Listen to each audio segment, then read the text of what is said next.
माता दी।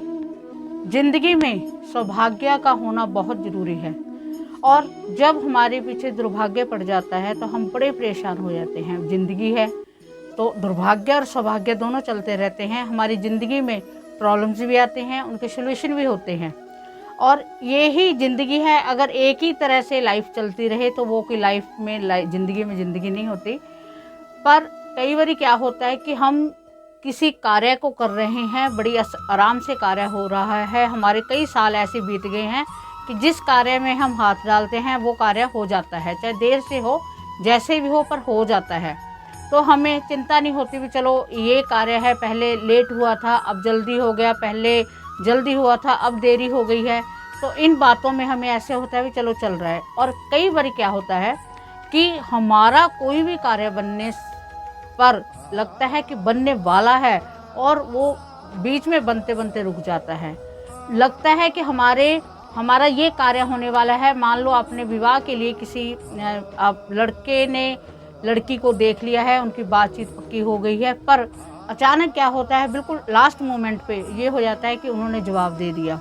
या हमारा कोई अच्छा बिजनेस हम कर रहे हैं, हमारे बिजनेस में हमने पूरा मूड बना रखा है, हमने सभी चीज़ परचेज भी कर ली हैं, हमने दुकान खोलने का, व्यापार खोलने का पूरा मन बना लिया है और लास्ट में पता चलता है कि ये हम कर ही नहीं सकते क्योंकि ये प्रॉब्लम आ गई है।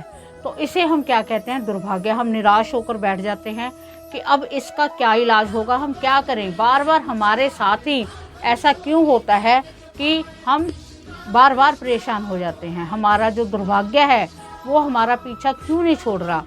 तो इस दुर्भाग्य को सौभाग्य में तब्दील करने के लिए छोटे छोटे से उपाय हैं, आप उनको कीजिए बड़ी शिद्दत से, बड़े ध्यान से, बड़े प्यार से और बड़ी सावधानी से, और सेकेंडली श्रद्धा से, विश्वास से आप करके देखें। आपके धीरे धीरे जो दुर्भाग्य है वो सौभाग्य में तब्दील होने लग जाएगा।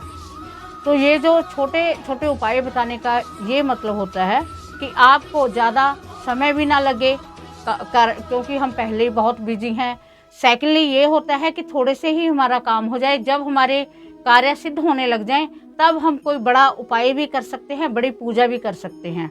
अब पूजा का जो अनुष्ठान होता है उसके लिए हम करते हैं कि 41 दिन आपने पूजा करनी है, पर जब दुर्भाग्य हमारा पीछा ना छोड़ रहा हो तो वो पूजा भी संपन्न नहीं होती।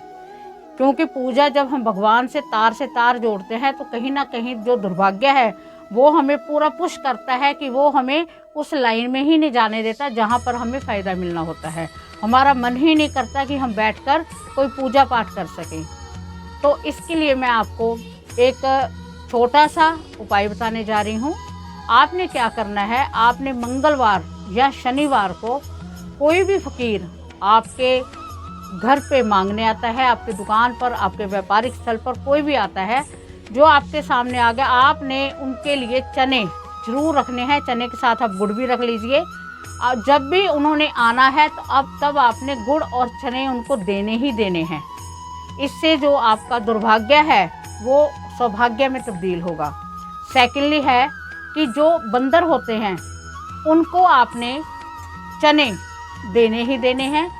अगर क्योंकि कई बार पॉसिबिलिटी नहीं होती तब फ़कीर तो है ही हैं, साथ में आप कोशिश करो अगर बंदर को चने खिलाए जाएं तो उससे दुर्भाग्य बहुत शीघ्र ही सौभाग्य में तब्दील होता है, क्योंकि भगवान हनुमान जी की इससे विशेष कृपा होती है। और ये उपाय आपने मंगलवार या शनिवार को ही करना है। और इसके साथ मैं आपको एक और उपाय बताने जा रही हूँ कि आपने क्या करना है। जितनी आपकी उम्र है, आपकी उम्र मान लो 45 साल है या 25 साल है या 30 साल है, मैं 30 साल के एग्जाम्पल लेके बता रही हूँ आपको।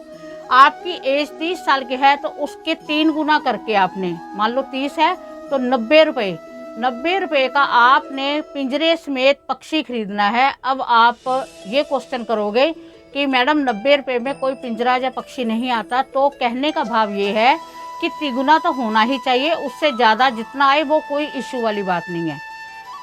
मान लो आपकी एज 45 साल है तो वो उसका 135 बन गया, तो कहने का मतलब ये है कि आपकी एज का 1 जो थर्ड है मल्टीप्लाई हो गया थर्ड से, जो उसके आगे बढ़ता है उसके कोई इशू नहीं है, पर कम नहीं होना चाहिए। तो आपने पिंजरे समेत पक्षी लेना है बुधवार को, और उसको आपने ऊंचा करके उड़ाना है। आप देखना जैसे जैसे उस पक्षी की उड़ान भरेगी वैसे वैसे आपका दुर्भाग्य आपका पीछा छोड़ेगा। और जो आपने पिंजरा लिया है, पिंजरा भी आपने साथ में ही खरीदना है, उसको तोड़ मरोड़ के आपने ज़मीन के नीचे दबा देना है। कोई उसको रीयूज ना करे सीधा उल्टा करके, आपने दबाकर काफ़ी थोड़ा सा गड्ढा खोद कर वहाँ दबा देना है। आप देखना आपका भाग्य चमकने लग जाएगा, आपका जो दुर्भाग्य है वो आपका पीछा छोड़ देगा। और इसी के साथ मैं आपको एक और छोटा सा उपाय बताने जा रही हूँ। आपने क्या करना है, आपने मंगलवार को तुलसा जी के 11 पत्ते लेने हैं।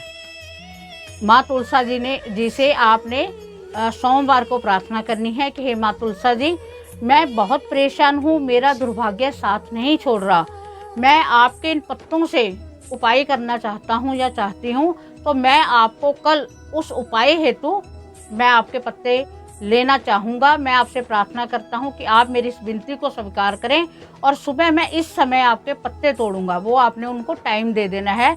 आपको पता है कि माँ तुलसा जी साक्षात हैं, तब आपने जब उनको समय दे दिया है तो माँ तुलसा जी आपको स्वयं इस चीज़ का अनुमति देंगी कि जो आप इन पत्तों से उपाय करोगे वो आपका वाकई ही सफल होगा। ये माँ तुलसा जी का, भगवान विष्णु हरि जी का आशीर्वाद होगा। तब आपने उनसे 11 पत्ते वहाँ से तोड़ लेने हैं और उस पर आपने सिंदूर से राम लिखना है। पत्तों को धोकर सुखाकर आपने उन पत्तों पर क्या लिखना है, राम, और उसकी माला बनाकर मौली से आपने वो 11 के 11 पत्ते आपने बांध लेने हैं और भगवान हनुमान जी के मंदिर में जाकर उनके गले में वो माला पहनानी है और हाथ जोड़ के उनसे प्रार्थना करनी है कि हे वीर बजरंगी, हे वीर हनुमान, आप भगवान राम जी के सेवक हो, हम भगवान राम को पहले उनका नमस्कार करते हैं। भगवान राम जी का आपने ओम रामाय नमः, ओम रामाय नमः ऐसे कहते हुए आपने कम से कम 5 बार या 11 बार आपने उनका नाम बोलकर फिर भगवान हनुमान जी को प्रार्थना करनी है कि हे वीर हनुमान, हम बहुत परेशान हैं, हमारे दुर्भाग्य को सौभाग्य में तब्दील कीजिए, हम आपसे ऐसी प्रार्थना करते हैं। आपने वो पत्ते चढ़ाकर वहाँ बैठकर एक बार हनुमान चालीसा का पाठ करना है और जब आपने उठना है, खड़े होना है, तो आपने क्या कहना है, ओम रामदूताय नमः।